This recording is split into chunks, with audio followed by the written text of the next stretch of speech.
Hey friends, if you notice a red cross on the Wi-Fi or network icon next to Windows, then please watch this video.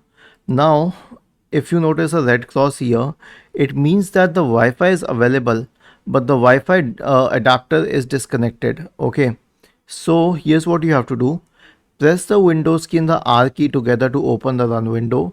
Type the command ncpa.cpl and hit enter.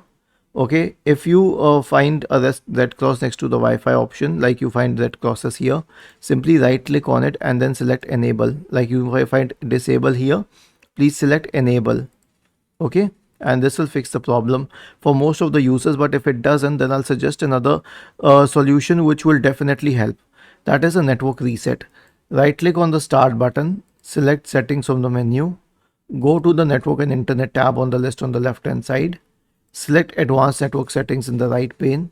Click on network reset. Select reset now and then click on yes.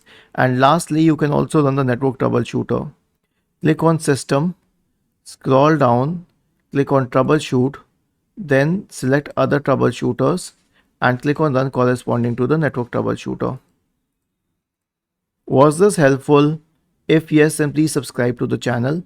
If not, then let us know in the comment section of the video on how we could help you further. Thank you for watching this video and have a nice day.